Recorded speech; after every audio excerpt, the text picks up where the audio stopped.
আসসালামু আলাইকুম রহমতুল্লাহ।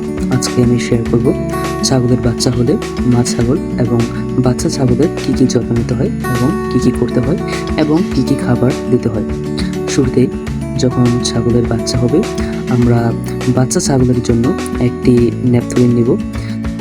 ন্যাপথলিন আপনারা বাজারে যে কোনো দোকানে পেয়ে যাবেন, এগুলো কাপড়ের মধ্যে ব্যবহার করা হয়। আর এই ন্যাপথলিনটা আমরা পিষে নিব বা হাতুড়ি দিয়ে গুঁড়ো করে নিব, গুঁড়ো করে একদম পাউডারের মতো করে নিব।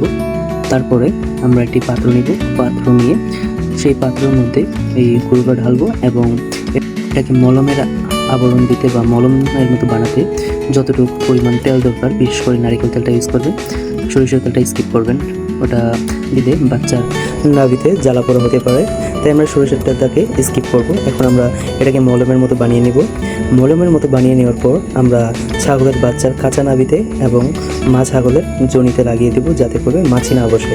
মাছি না বসলে ওখানে ডিম পারতে পারবে না, আর যদি মাছি বসে তাহলে ডিম পারবে, তারপর মেগর হবে, তারপরে ওই জায়গায় বড় একটা ক্ষত তৈরি হবে, এমনকি ছাগল মারাও যেতে পারে। এখানে দেখতে পাচ্ছেন এটা হচ্ছে আমাদের ছাগলের প্রথম বাচ্চা, আর এটা খুবই রুষ্টপুষ্ট।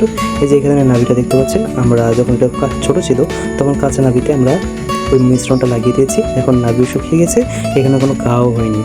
আর ছাগলটা দেখতে পাচ্ছেন কেমন রুষ্টপুষ্ট আর কেমন সুন্দর, এবং এই যে মা ছাগল এটাও কত সুস্থ সবল রয়েছে এবং এটাতেও কোনো ঘা হয়নি। এই যে দেখতে পাচ্ছেন জনিটাও শুকিয়ে গেছে এবং আশেপাশে যে রক্তটা জমাট বেঁধে রয়েছে এটা পরিষ্কার করে দিতে হবে। এখানে যদি আবার মাছি ডিম পারে তাহলে এখান থেকে মেগর হতে পারে। আর আরেকটা বিষয়, যখন বাচ্চা হবে তখন বাচ্চার যেই ব্যাক সাইডে, বিশেষ করে যেখানে মলত্যাগ করে ওই জায়গায় সরিষার তেল লাগিয়ে দেবেন, যাতে করে মলটা যাতে ওর পিছনে লেগে না থাকে। এটা করে দিলে বাচ্চা খুবই সুস্থ থাকবে আর বাচ্চা খুবই ফ্রি থাকবে। এখন আসি মা ছাগলের খাবারের বিষয়ে। এই সময় বাচ্চার সবথেকে গুরুত্বপূর্ণ বিষয় হচ্ছে মায়ের বুকের দুধ। আর মায়ের দুধ বৃদ্ধি করার জন্য আমরা মা ছাগলকে ভুসি, ভাতের মাড় এবং সম্ভব হলে জাউ এবং কিছু ব্রয়লার মুরগির ফিড, এই তিনটা মিশিয়ে এক ধরনের লেই বানিয়ে দেবো। ওটা যদি ছাগলটা খায় তাহলে আলহামদুলিল্লাহ ছাগলের খুবই দুধ বৃদ্ধি পাবে এবং বাচ্চারও গ্রোথ ভালো থাকবে। আর ব্রয়লারের যে ফিডটা, ওটা হচ্ছে যেই বাড়তি চাহিদা যেগুলো আছে ওগুলো বৃদ্ধি করতে সাহায্য করবে। আর এখানে দেখতে পাচ্ছেন আমাদের বাচ্চা ছাগলগুলো এখন মাশাআল্লাহ খুবই রুষ্টপুষ্ট রয়েছে।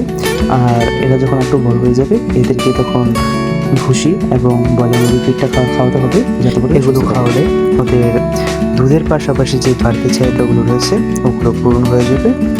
সো ভিডিওটা এই পর্যন্তই, সবাই দোয়া করবেন। আসসালামু আলাইকুম রহমতুল্লাহ।